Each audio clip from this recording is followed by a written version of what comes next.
Welcome, ladies and gentlemen, to another episode of Film Insiders. And today we have with us Torstein. He's a producer in documentaries. He's currently working at UpNorth, which is like one of the biggest documentary production companies in Norway. So yeah, by the way, remind me as a producer, because I remember you told me that you're in a really specific thing, right?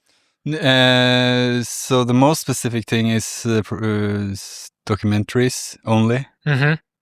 And I'm a producer first and foremost, but I have a responsibility for launch and outreach, and usually have sort of a responsibility regarding the creative production, which is usually the end of things that deals less with Excel and funding and budgets and more with directors and research and writing and all of these things. But that's more or less not that's just where my responsibilities lie as a producer. So it's not necessarily a difference. This is what I remember from the party that you were like. Yeah. You told me that you are an outreach type of producer.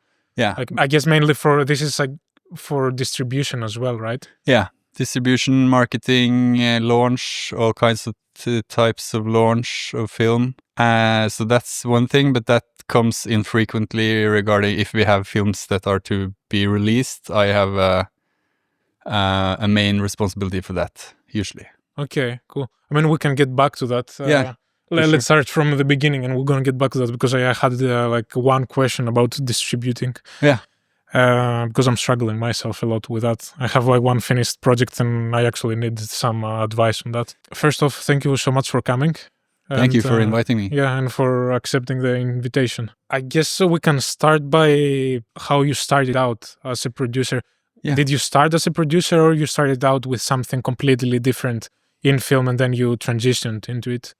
So I was, it's kind of a, I guess, strange route because I started at NTNU studying film science, not making stuff, but the theory, film theory. Okay, basically. Yes.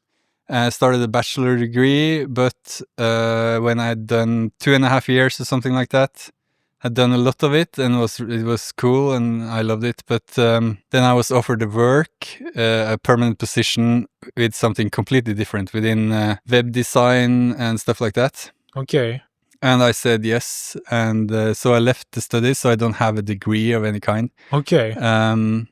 And worked within sort of communications and design and lecturing within those things, also animation to a degree. Mm-hmm. But not as an animator, but as sort of within marketing, communication and stuff like that. Okay. And I did that for approximately, I think, 7 years or something like that. Okay, a long time. Yeah, and it was, it was cool.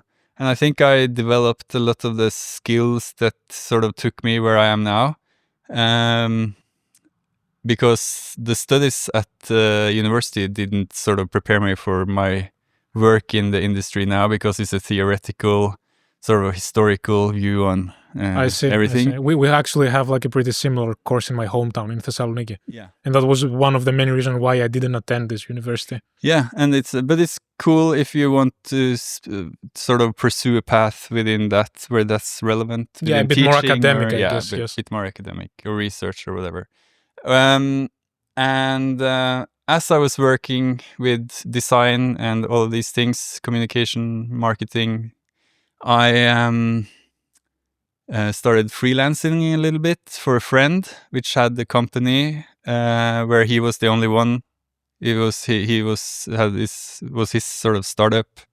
He had done a couple of films, one for NRK and a couple, sort of a couple of films. Starting out, but he'd been working with film in different ways, making music videos, all kinds of stuff for many years. Then I started working a little bit as his sort of ambitions grew. I started working as a researcher for one project and also helping out on some shoots, doing some sound, just because it was fun. Okay. So this was a friend of mine. Christian is his name, and I did that sort of on and off just for fun, beside my work.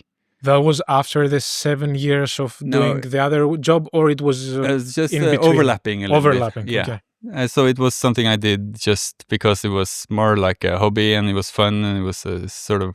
I'm a big film fan, so it was cool to see the process and be involved in some way. And then the company I worked for got sold, and then I started working in a sort of related company, but didn't sort of find my place there, I guess. Mm-hmm. And at that time, I started talking more to Christian, which was the my friend who had been doing this alone for a long time. If he needed someone more permanent. Okay. And after a little bit of talking and him telling me that it would be hard work and it's sort of like all of the sort of downsides, I guess, to this industry of ours, I was still interested, and I got sort of became the first one he employed, I guess, Okay. within the company. So then all of a sudden we were two and could sort of scale things up a bit. In relation to his ambitions, I guess. So because he had new projects sort of in development, starting to grow a bit. And when we were two, we were double the resources in manpower, I guess, and then we could do more and expand on these ambitions. And so I've been there now, been working, and I started out as a producer, didn't work as anything else, no assistant, anything like that in the industry. But I guess as a sort of a junior producer, the first 6 months or something, and then as a producer. Okay, are we talking about now the commencement of UpNorth or no? No, that was the company was called Gamma Glimt, which was his company. And then after some years, 3 years or something, as we were working, because he had been, Christian had been producing for Håvard Business, which is the director, just as sort of a hired gun for Håvard, as an external, just hired in to produce for him. And we had started working with Tonje Hessenskei, which is the director, which was in a different company for one of our projects. And then as we saw this sort of natural overlap of people, we started talking about sort of formalizing a bigger sort of partnership or collaboration. So we were three companies that sort of together created UpNorth. So we were three companies. It was Gamma Glimt, where me and Christian worked. And it was Faction Film, which was Håvard's company. And it was Volt Film, which was where Tonje and a producer in Oslo called Jonathan worked. And the three of us became UpNorth. Yeah, you merged. And how come, was it from the beginning that you were focusing on documentaries, or that came? Okay. So it's been documentaries all the way. I haven't done anything else. I'd done early. I did some small stuff, but sort of professionally only documentaries. Yeah, I've been an outreach producer, managing the launch of one fiction film, which is called Norwegian Dream, which is you were the one doing that. Yeah, I did only the theatrical or cinema release. Yes. Yeah, and that's everything I've done regarding fiction, nothing else. So it's been, and only features. So we have, Håvard has 1 or 2 short documentaries that is done, but apart from that, it's only been feature films. I see. Interesting, but I have a question here regarding how did you learn producing? Was it just by helping out and it came natural to you, and you were, or like maybe your friend Christian was giving you advice on how to treat things in the beginning? Yeah, so in the beginning, he was a big he knew a lot of the ropes before I came on board. I didn't know anything about the producer did or what was the responsibilities of a producer. Sort of the basics of that came quite fast, because it's not rocket science, the basics of it. But a lot of it is sort of learning by doing. A lot of it is sort of trial by fire again and again, having to learn things. And that's still going on. We don't know everything. It's always something new. And being a producer, you have to know a little bit of everything about making a documentary. So it's not that we know how to do everything, but we know how to delegate it to someone else. I see. So we have to know what things are, but I don't know anything about lenses. I don't know anything about sort of all of the settings for making this format or that format, but I know who can make sure it's going to work properly. Yes. So this is sort of the task that you learn slowly but steadily. But I guess the basic skills that you need to have and that's important to sort of maintain or get better at are communication and sort of teamwork, because you are sort of the leader of a big team. And sort of appreciate the details of this, this finely tuned machine of everybody doing what they're good at is something that you have to sort of have an oversight over and help to be able to do what they can do best, So this is the skills. So the main thing we do all the time is write and communicate, which is the main skills we have. Okay, I see. What about other skills that I guess if you could give some advice to someone starting out, you would be like, okay, it's a good idea to focus on this skill, and on this skill. Like if you can break down, I don't know, even more specific skills. I don't know, for example, writing budget sheets or So the responsibilities are vast, as it's sort of, the basics of it is that the producer is sort of the managing director, the CEO, and the director is the creative director, So we have on the top of sort of the food chain in a film production, the producer has all of the responsibilities that sort of a manager would have, and the director has all of the creative responsibilities. And together you sort of work very closely, and below that, everybody that sort of acts on that, either as a cinematographer or a sound guy or a composer, whoever, sort of works beneath the vision of the director and the sort of restrictions or whatever you could call it from the producer. And for everyone involved, it's the producer that sort of pays your bill. So the final word is always from the producer, which is the sort of the economical responsibility within the production. I see. So there is there is like an overlap between the creative vision, and then you come on board and you're like, okay, even if the creative vision is perfect, we need to see realistically like how that's gonna work. And so to some capacity, you have some saying when it comes to what is gonna show. Of course, yeah, of course, yeah, in a major way. But it's more of sort of putting shackles on the possibilities. It's more of like trying to facilitate and help these things be manageable, so that we try to find ways to do what the vision wants to sort of. So that's the main part of it, I guess. And then in extension of that, it's all things related to budgets and financing. All things, so that means all applications, all budgeting, reporting, all of these things, and everything related to distribution or television or sales. So we have communication with all the television channels or things like this. And it's also sort of a, I guess, a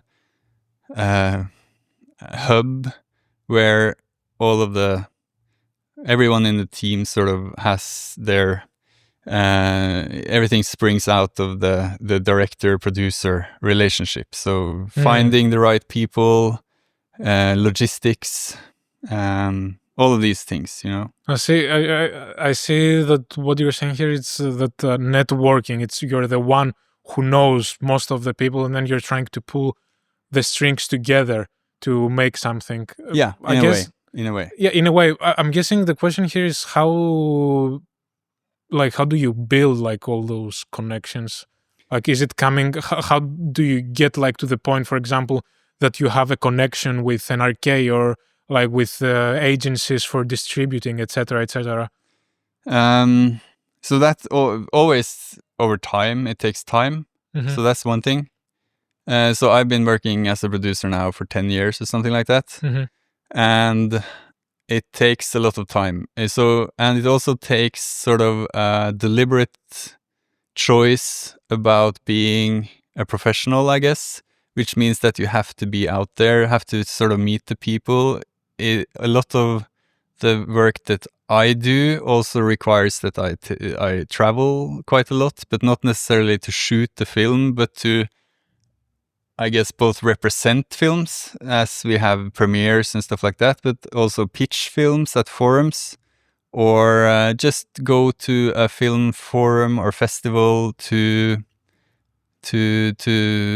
sort of observe, meet people informally, things like this, which is a sort of a social skill, I guess. It has to do a lot with social antennas, I guess, Hmm. which is not something I'm very comfortable with because it's not sort of a personal trait, but it is a professional trait I or a see what you're skill. saying. Yeah. Yes. So you have to sort of know where the borders are between what you like to do and what you do as work, which means that a lot of what I do as work would, on the outside, seem to be personal, social things. I can Mm. go to after parties or dinners, and it's very much work because a lot of the things I do there has to do with sort of maintaining connections or meet with people that we don't necessarily have something for right now, but when I call in 6 months, they know who I am. So I that is see. how you meet NRK or Netflix or cinemas or whatever. I see what you're saying. There is almost like an instrumental way of going about this. Yeah, Like thinking about, for example, okay, I need to keep touch with the people I know, like send yeah, a message every other like 5 months or whatever, so they something. remember that I'm alive at least. Yeah, something like that. Or go to places you know they will be, Yeah. and be there and have a good time. And a lot of it is not necessarily about sort of telling them about your new exciting project, but it's more about sort of maintaining a normal, good relationship, so that you know that you can like each other in a way, so that when you send them an email, you will get a reply, Mm. which is the most important thing. Because people like NRK or BBC or Netflix or HBO or whoever get thousands of emails. So if you know them well enough, they will reply to yours because you can say, "Hi, how was your trip back home? Is your kids are okay? Mm. It's nice seeing you again. Now it's been 3 months since we met, but I have something I need to show you. Could we have a meeting?" I see. Which is an important part of this type of work that I am in. I guess generally speaking, it hits pretty close what you're saying. Now that I'm starting out and I try to connect with people, for me it comes naturally what you're saying, like Yeah. to also to have like the human side, to ask how people are, Of like, course. and not because for me it never came to me naturally like to go directly to talk with people for work. It never came to me. Like a lot of people, I guess they go about they go out and about and they're like, oh, I need the work. For me, I never did that. Yeah, I Like mean, I guess sometimes if you're like on the edge, it's important. But for me, it's always important to get to meet the other person, so I can also know if I like the person in a personal level. In yeah, case we work together, yeah. you know. And I mean, there's sort of degrees to this, which is nuances, I guess, about how personal it gets or private or whatever, which is not always the case. It's the best thing is to sort of have just a normal, good relationship and be polite and nice and talk about cool stuff, be normal, Yes. and Yes. then build from that. And then, because I mean, in this industry where you sort of have try to get money to make something that doesn't exist, which means that you have to get all the money, probably millions of Norwegian kroner, to make a film, and nobody has seen it yet. All you have is what you can tell them, or maybe some pictures or something, a page of descriptions, And for people to trust you with their money demands a lot of trust, so to be able to get people to trust you, they need to sort of like you and know you in a way. And that is a part of what I'm talking about. It's all about sort of having sort of getting to know each other to such a degree that you at least have a certain amount of trust. I see. So in order to break like your first funding as a producer, I guess it's really important that you have been working on talking with people for some amount of time. Yeah, and that's a smart way of looking at it. For funding, so what I'm talking about now is mainly for broadcasters and other people that can be relevant to your work in some way. But for funding, it's of course broadcasters come with funding, but applications is the main. At least in Norway, applications and grants is the essence of film funding. But even when you're applying for funds, for example, to NFI, even there you need to have contacts with the people that they review, like I don't know, like the films, etc., etc. I don't know. So you don't have to have contact with them, really. You can. I mean, there is no demand in being in contact with them. There is an application form, and you fill it out, and you get money or you don't. So, but you can do things to sort of strengthen your possibilities, and that is to sort of be active and be proactive, with your project, trying to. When you're building a team, you need to get in touch with people. So for your application, you need to sort of tell people about how and who will be making your project. And because film is always teamwork, so you have to know enough to know that you have done your homework in a way and created a team and the right team. No, the same goes with cinematographers. If you are making a film about the protest, you need a cinematographer that can film things on the go and on the fly, running after people with a camera on their shoulders, which is a different type of cinematographer than someone that's very good with lighting and sort of making talking heads look nice. Yeah. Often. Not always, but often. So you have to sort of know all of these things that come to play to realize your project. So it's important to when you're applying for money, like you're also putting in there like what is your team and everything that can. So it depends always. There are all kinds of types of applications. NFI, as you mentioned, is one of the bigger. That's the sort of the main Norwegian film financier. So but there are different ones for whatever you would apply for. If it's developing a project or if it's producing a project, which is sort of the two different stages.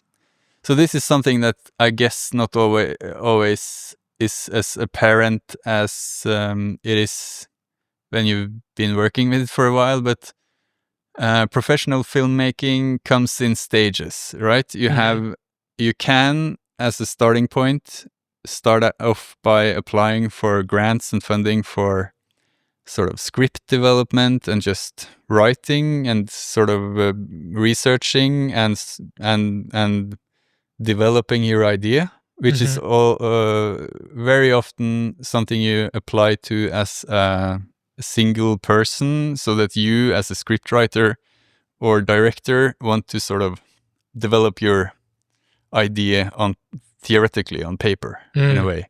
It's a script if it's fiction, or perhaps a treatment and research if it's a documentary in a way. See. And so that's sometimes the first phase. Sometimes directors skip that phase and have done that sort of on their own in a way. And then it goes into the first development phase. which is always sort of the first phase of or stage of a film life, which is where you sort of develop the idea. You can shoot a pilot, sort of like a teaser of sorts. You can do tests for how you want to tell your story. Do you want to use a lot of voiceover, for example? You can show that in your teaser, so that this is a big part of how this story will be told will be by the voiceover of the director, for example. So you have to sort of try things and see how things sort of take shape. That is the development phase, and that can be several phases as well, like development stage 1, stage 2, and stage 3. The developing phase is to actually develop the idea, or is it also to try to get more funding for the next steps? So that's sort of the things you end up with as a result of the development is what you often use to sort of apply for the production of the film. So if you, in the development, let's say it's only one stage, or let's say it's 2 stages, then the first stage is you do a lot of research. You want to make a documentary about something, and you research, you apply for development funding through your regional film center. Here it's Midtnorsk Film Center, or other regions, there are others. Or you can apply to the Norwegian Film Institute for development funding, and others as well. And then you say that I want to research this further. I have this great idea. I heard about this and this and this in the news. Someone has a secret. I want to dig into it. And you start researching.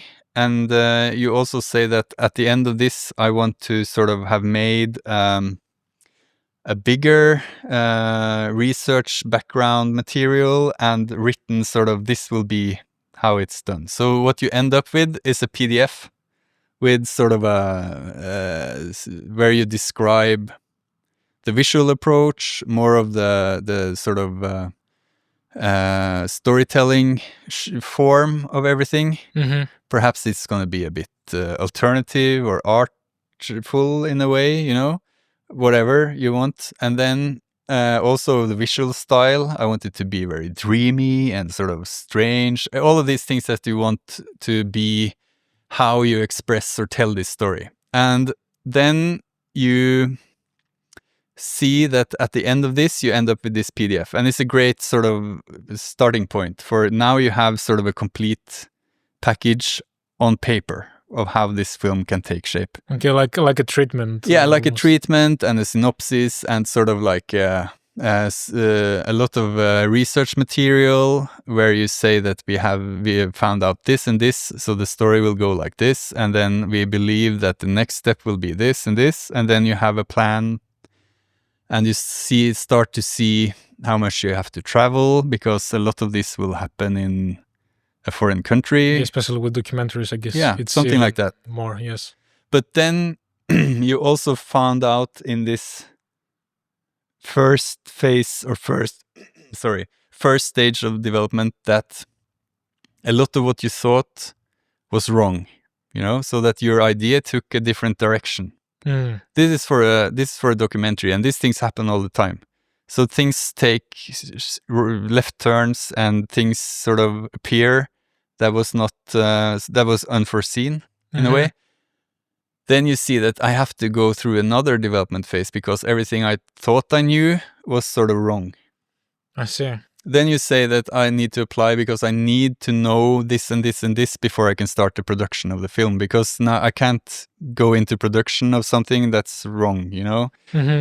And then you say, perhaps now I want to travel to this foreign country and I want to do sort of a preliminary test shoots. And at the end of development 2, I will end up with sort of a 2-minute teaser to show how I take the knowledge from phase 1 and sort of further develop this into something more concrete and things like that. So you continue the development, and after phase 2, you have even better PDF because all the things you now know is implemented in this material. and you have a little clip. Okay. And then you can use this in your application for the production. You say that I have done my homework, I know all the facts, I know that this will happen and this will happen, and we can go there and there. I have gotten access to this man that knows this and that, and this woman that knows this and that, which is something you worked on in the development and through your research, found people and talked to them, for example. And then you use that as sort of the backbone of your production application. Yeah, and then the production starts. Yeah. But during the phase that you're preparing all that stuff, do you also shoot? So it's been more and more common now to shoot a lot during development, so that a lot of, not all, but some or many, I guess now, more and more at least, see the production stage as more of a post-production stage. So perhaps you have a little bit of shooting left, but many use the development to do as much shooting as possible. So and especially with, of course, I know mostly documentaries and how we make those, but if you know something is happening and you're applying for something, a lot of times it can be sort of time sensitive. So you have to go shoot. You can't wait 3 years until you are starting production. Yeah. Because the story is now. Yeah, it's in development, even if you're not shooting. Yeah. So a lot of people shoot a lot during development, and then perhaps for the production application, what you apply for is funding for editing, perhaps a little bit of shooting, but most of the most of the principal photography is done, perhaps. I see. So that's the second phase, and you apply for each stage of development, and then you apply again for production. And then there's the third sort of phase, which is launch, which is also new applications for funding of application, or for funding of launch and distribution in a way. Of course. When it comes to getting money for production, do you try to reach out to different fundings? For example, you try to get funding from Mid-North Film Institute, then from NFI, and then maybe from private sectors. Do you try to open as much as you can, or you give it all to one funding option? You can't just go for one. So there is a limit on how much sort of governmental funding a project can have. Okay, interesting. Because they can't fully, so the Norwegian government can't fully finance the film. You have to have also sort of private money involved. Private money can be all kinds of stuff. It can also be funds, but not governmentally. Government funds, Okay. So like the Fritt Ord Foundation, which is the Freedom of Speech Foundation, is a private fund. Okay. And they fund films, but they also fund conferences or books or whatever. But everything is sort of earmarked things related to freedom of speech, which is perfect for documentaries, which is very aligned with their vision for their funds, but a bit harder, I guess, for fiction in a way. I see. But journalism, literature, conferences, these things, and documentaries are often financed also by the Fritt Ord Foundation. Okay, I see. When it comes to the private sector, when you reach out, what are the options? Some of the options, I guess, for funding. For documentaries, it's quite few. There are funds like these. There are someone called Bergesen-stiftelsen. There is the Stiftelsen Dam, which is another one. There are some of these sort of funds that are privately organized and not governmentally organized, which you can apply to with the same sort of process, basically, as with the Film Institute or more typical film financiers. But sort of typical investor money, these sort of getting private money into film, at least documentary film, is quite hard, and for different reasons. One of the reasons from the filmmaker perspective is that it's quite difficult to have sort of a private funding interest in a project that needs to have a lot of credibility and journalistic sort of integrity,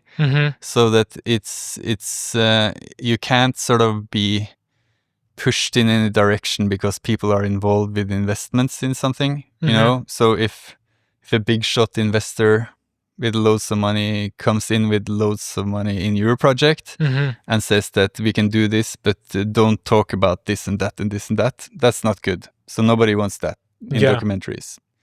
And also the same, you know, with fiction, you can do product placement, you can do all of these things, sort of co-advertising through all kinds. So Burger King has the new Avengers burger. Well, you know, things like these can be done with fiction films, but very hard for documentaries. Yeah, I see.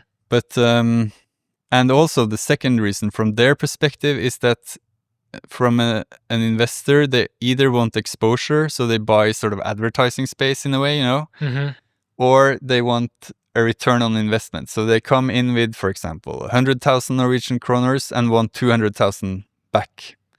Because it's an investment. They want their money to grow, or else they're not interested. I see. What happens if you don't get the money back? Rarely anything, but then they won't do it again. Okay, And that's why they don't do it. You know, they don't do it because they need to see very obvious commercial value.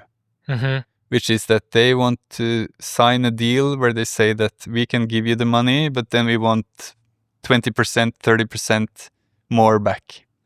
Okay. So nothing will happen. It's not like a loan in the bank, but it's sort of a risk they take. But they don't take that risk if they don't see the possibility of earning their money back. To make something out of it. Yes, I see. So that's the hard part of it. And documentaries are rarely commercial success, very commercially successful. You know, because we don't have many commercial options for documentaries. Cinema is the main commercial option in Norway, which is that if 10 people buy cinema tickets, it's not a success, but if 100,000 buy tickets, it's a success in a way, you know? I see. So that's the metrics of it. If you sell more tickets, you get more money back. But for NRK, you sell it for a price, and you don't get money for how many has watched it. You just sell it to them, and they hope it does well, you know? So it's not like... That's just a set amount. It's a bit safer to, like, if you sell it like on the television, because you get a certain amount of money. Yeah. Yes. But it's, I guess, with the other option is high risk, high reward when it comes like to the big screen, like in the cinema. Yeah. So it's often it's sort of not something that we lose money on, but it's not something we earn a lot of money from. So we have been launching, I guess, at least one film in the Norwegian cinemas each year these past years. We have another film coming to Norwegian cinemas this fall, and had a different one last year and a different one the year before. You know? May I ask which is the new one coming up? There's a new one coming up called Portrait of a Confused Father. Yes, I've seen actually today that you posted something. Yeah, so it will have a festival world premiere in Copenhagen this March. Now, not... Great. Best of luck with that. Yeah, thank you. And we're going to cinemas this autumn in Norway. And yeah, so, but it's always a sort of it's not a big risk, you know, in a way, because you can fund a lot of the expenses through applications. But it's not not a big reward either. So I mean, if you can sort of apply for all kinds of launch funding, which is available through different options, like the Fond for lyd og bilde, which it's called, you know, which is one of these funds we have in Norway, a government one, and then NFI, of course, and others as well. You can apply, and then you have sort of made sure that you don't have a loss with all the man hours or whatever you need to get done. I see. But You know, I'm gonna kind of get the conversation somewhere else because I'm gonna forget this question. I didn't even write it down. I just came up with it now. Yeah. Because I was kind of producing a documentary right now and directing. Smaller project though, but something came up and I didn't know actually how to react to that. It's that the main subject of the documentary, she was asking if there is any potential that she can has equity of the earnings of the documentary. Who? The main subject. Oh yeah, so your main character. My main character, Yeah. yes, my main character. She asked for equity of the money that we're gonna end up getting if we're gonna get any money. And my initial reaction was like, I don't know, like if this is how it works, because my first impression it was, I'm guessing like it's not a good idea to give you money because of the, I guess, journalistic integrity. Because as long as you start taking money, like maybe your scope is gonna change about why we're creating this. So I wanted to ask you about that. When it comes like to the main characters, are they getting paid? Never. Yes. No, we have for some we have paid travel expenses, of course, which we have paid if they have to miss work. Sometimes we have sort of compensated if they have to go somewhere with us. We can compensate sometimes, not very often, but we can compensate their losses, in a way.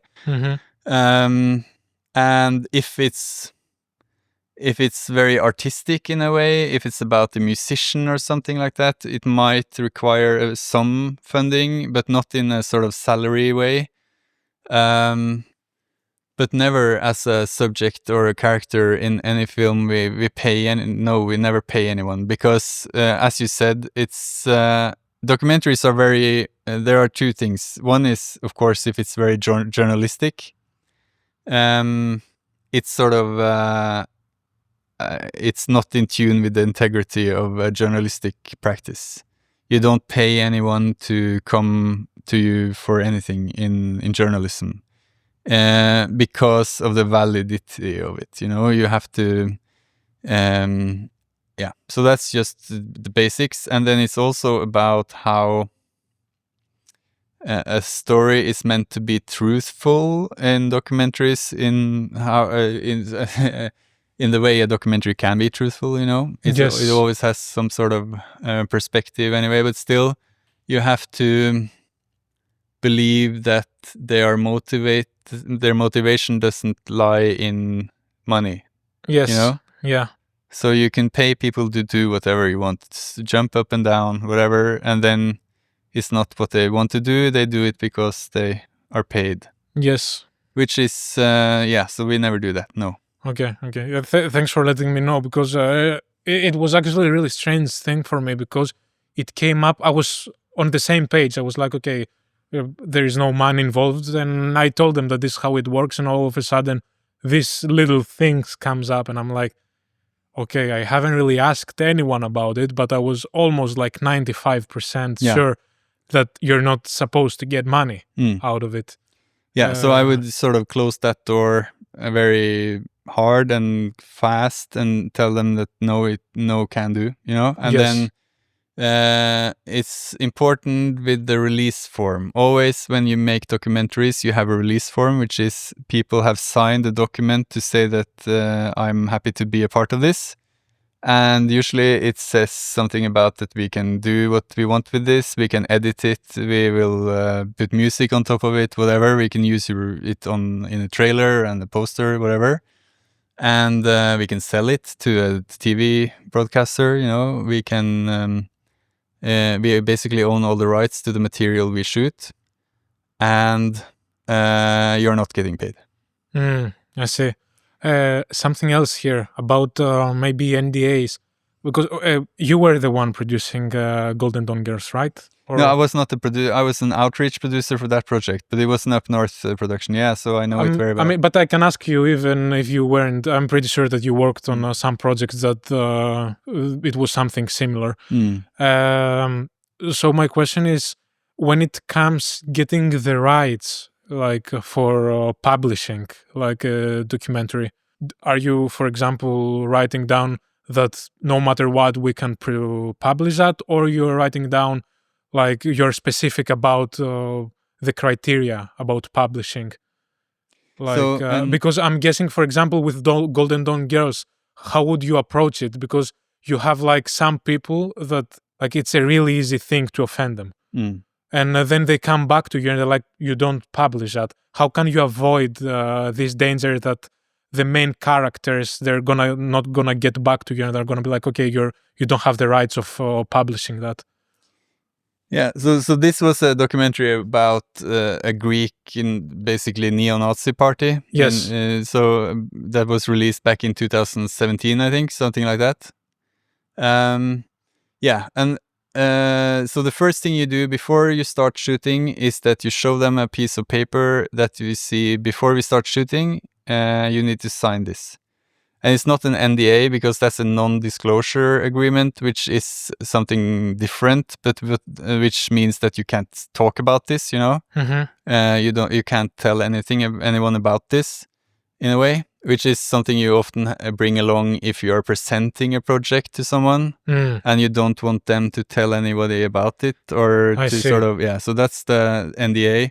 But what you have is a release form, which what we call it. You can call it something else, I guess, but that's what we call it, a release form, which basically says that I agree to be a part of this. I don't get any money to do it, and you're free to use whatever you want of what you shoot. And when you sign this, you can't come back to us. Then we have a contract. So we can film, and they are... so they can't come back and say that you can't publish or release anything because we have a signed document that says we can. Okay.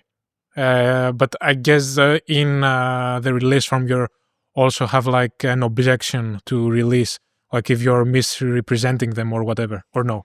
No, we say we can edit it. We can, so that we do that all the time. You know, we don't, it's not a reportage, like, so it's always edited from the perspective of the director, which can feel like a misrepresentation sometimes for someone, I guess. But it's not intended. It's always sort of done with the premise of the film at hand. And always sort of something that's smart to discuss about documentaries, you know, but still, yeah, and it basically says the things I said. It says you don't get any money, we are free to use this material, and we can edit it to a film, we can edit it to a TV series, we can edit it to whatever we want, and we can use it in marketing. We can use it with sound, without sound, with picture, without picture. I see. Yeah. Okay. Everything like this. And it's also important to the best of your abilities to maintain that nobody has the right to review their material, because what you do then, of course, it can be sort of a polite thing to do. And some people might want to. But what you basically do is that you give people the opportunity to say no. So when you have finished your film, basically, and you go back to one of the people that's a part of the film, and you say, now it's finished, you can watch it, and they say, no, I don't want to be a part of this. Because then it will create a big problem. Yeah. Then you are like, okay, what can we do? We're finished. So that's created problems for people in the past, I know, but it's always smart to ensure that people don't sort of are being given some sort of approval rights, so that they want to see and review and approve the material. Because, I mean, especially with people that they're characters that they are a little bit on the edge. Yeah, like with the political beliefs, etc., that they can come from a completely different perspective. Yeah, and with this film as an example, and many sort of political films in general, a lot of the people that you interview or feature in your film are not fully aware of the context of their appearance, because perhaps you will be quite critical to them, but it's important for you to interview them because you want to hear their point of view. You want to hear them say it out loud instead of sort of just using other means to tell what they really mean. So when they first see that the film is actually quite critical about what they do or want or whatever, it's something that they don't appreciate as much as when you were there. Yes, of course. And this is a big part of the importance of documentary, to sort of expose people doing wrong in different ways. So this is sort of a battle that's quite important to fight when making the film. Yeah. Because it's always easiest to say, yeah, sure, yeah, I can send you the material and no worries and everything to just make sure that they're happy. But it's smart to be sort of have a firm, what's it called, a firm stance, I guess, on what you allow and don't allow. Yes, and as I understand that you're from the producers, that you're really upfront with the fact that you don't have any rights of getting back to us at the end and telling us we're not using that. Because I also got the impression that some producers, out of politeness or out of like personal beliefs, they give this allowance like to their characters to have a saying on what is going to be published or not. Yeah, so then it basically is a very big shift in who is in charge. Because if you give someone the right to approve or disapprove, then they are the director. So when you're finished with the film and they say no, you have to make the film again, edit and remove or add, which is not a situation you want to be a part of, at least, or specifically if it's a film that's sort of critical to some sort of power structure or movement or some sort of wrongdoing in any way. People will probably disapprove of your point of view. Yeah, of course. They can, at least. And then it's not the best situation to be in to say that, no, we don't want to be a part of this. Nice, interesting. Again, thanks for that, because I'm just getting into this, and I think I kind of fall like into the trap of giving like too much like allowance to the main character. And then after some months working on it, I was like, okay, I guess I didn't think deeply enough on that. Yeah, it's really important to sort of maintain control of your own project. And it's also to maintain the perspective of your project, which means that you have to be able to tell the story that you think is important to tell. You are the storyteller, so it's not, so that's it's important. But I mean, there are certain situations where some control can be given, especially if it's sort of a very benign project about a musician or something, and blah blah blah. There are sort of, and that you are on the same team in a way. You know, there are, or if they're real close friends or whatever, and you trust more of those people. Yeah, but that could also be a problem because I mean that's when it's even harder to say no and all these things. So I think it's smart to think these things through way in ahead of time before you're out there in the field somewhere with the camera. And you get all of the best material you've ever gotten from the situation you wanted to observe, and then all of a sudden you can't use anything because, So do your research about what sort of paperwork and what sort of forms you need to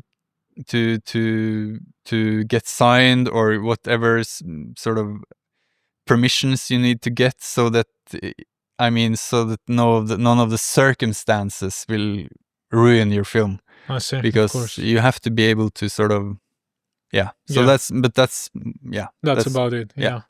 I want now to get back like a little bit to distribution, like, because I have one film that I just finished with the post-production, and it was like kind of self-produced. The main thing, I got some funding from Mid-Norsk Film Institute, but not for distribution.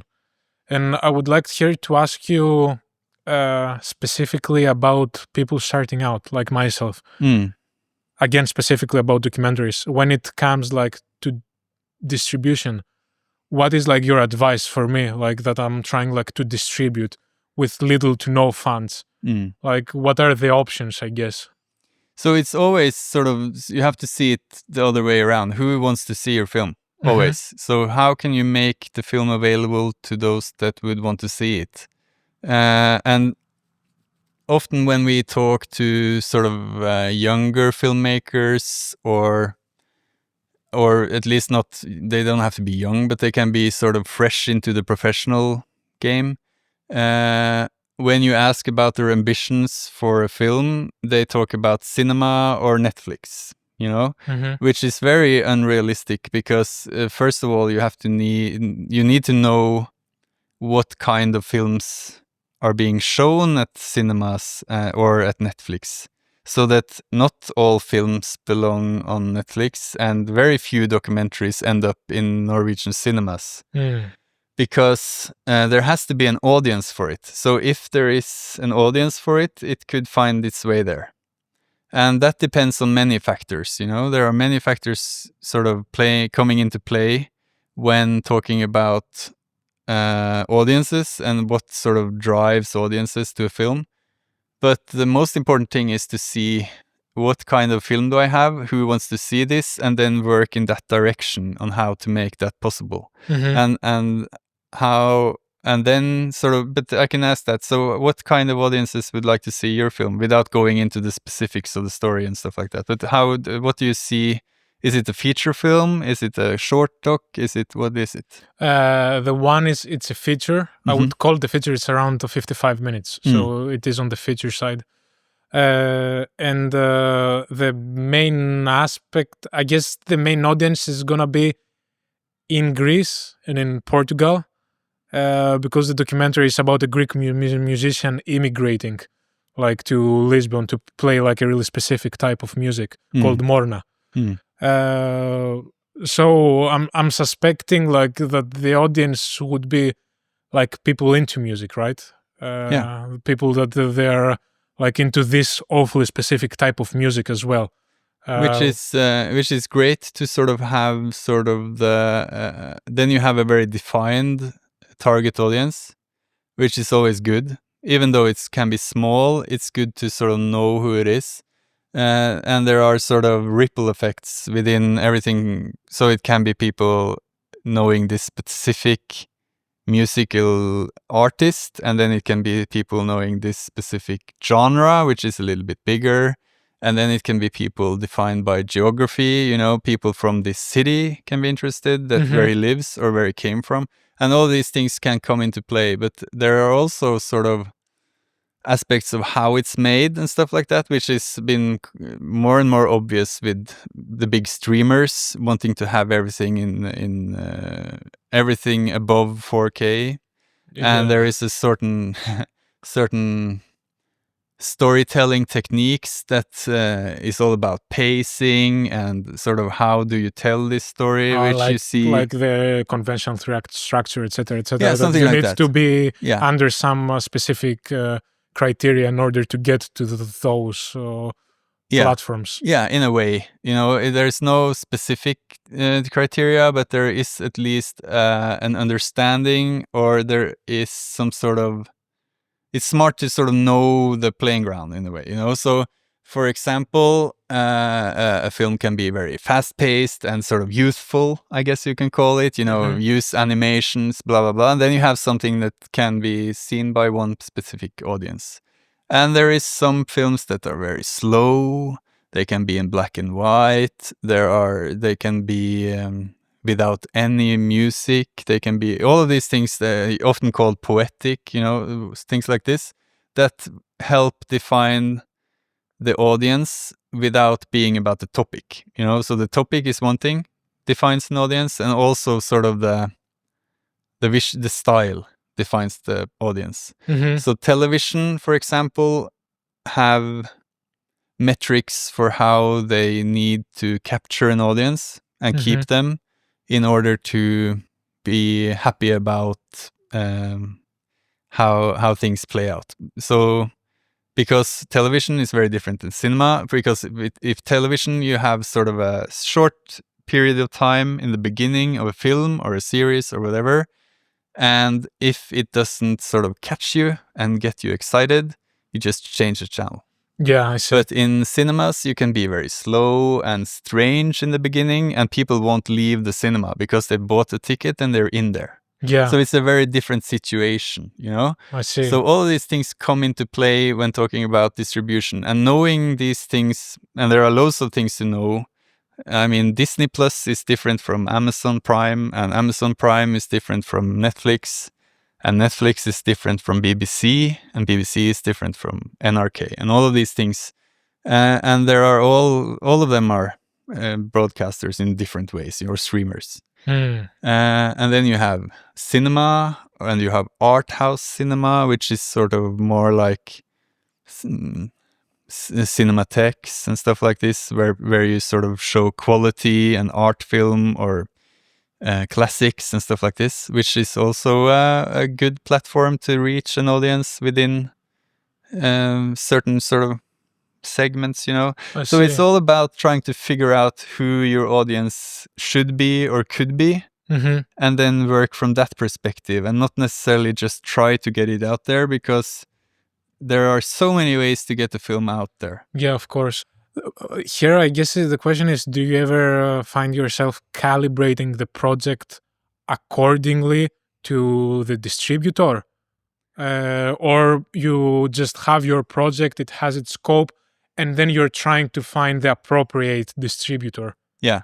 So this is a good question, because, I mean, in fiction, people work a lot more from a target audience and then out, you know, so they know that they want to make a horror film, and if they make a horror film, it's often not for kids, for example, you know, so there are genre limitations that are sort of setting the rules for who will watch the film. Or you make a kids film, and then you're not just making a kids film, you're making a film from 6 to 8-year-olds, because there are very different stages of being a child with very different sort of wants regarding a film. So there are all of these things regarding fiction, but with documentaries, it's almost always director or idea driven. So that's an idea, and you sort of try to make it, and you sort of develop it, and go from that end of things. And then when it's done, you always try to make it good, you know, but the director has the vision, and you all have to believe in this vision, and then you try to find a place for it. But still, at least from experience and from having done things in a while, you sort of see how this film or topic can find an audience during your development, so that, you know, you can't sort of make this an animation film if it's about something, because you want to sort of see how this film can reach the potential it has. I see. So there are things that sort of, where you not necessarily define it through how it should land, but, or where it should end up, but you try to let the story sort of drive that through. And sometimes we have thought about platform, because sometimes you have a story that you want most people to see, and you start to try to figure out how can we reach a widest possible audience, and then start to see how the sort of production value have to be at a certain level to make it as big as possible.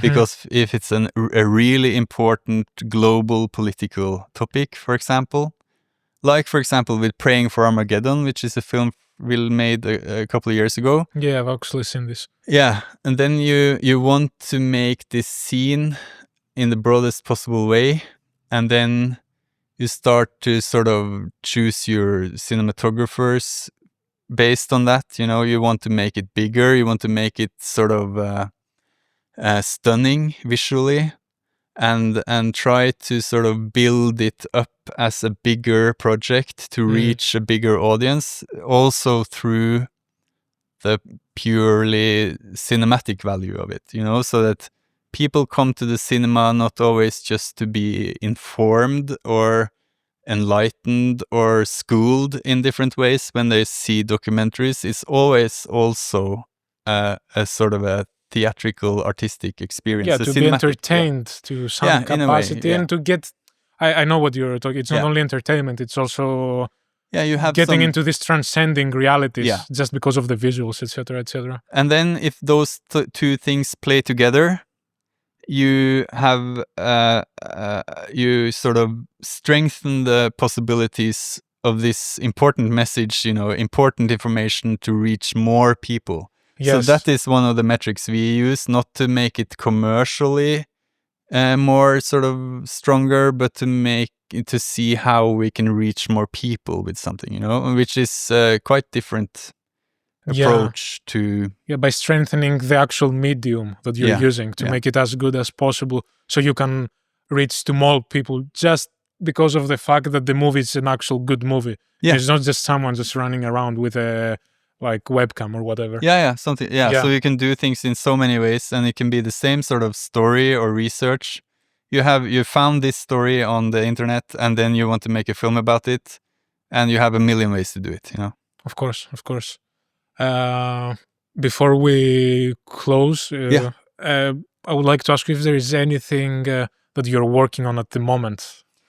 So we are about to launch this new film by Gunnar Hall Jensen, which is called Portrait of a Confused Father, which is will start in Copenhagen at the CPH Docs Festival, and we'll have sort of a international festival run before we come to Norway this late summer, I guess, for a Norwegian festival, and start sort of Norwegian festivals and cinema in the autumn. And we have several other films as well, so we always work on many films at the same time.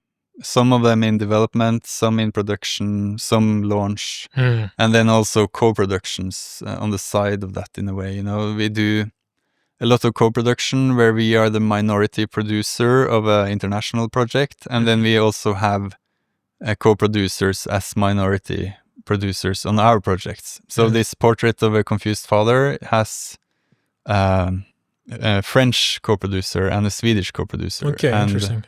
Also BBC is a co-producer of that project, I think. Yeah. Interesting. Perfect. I would actually like to. Only the title is pretty like catching.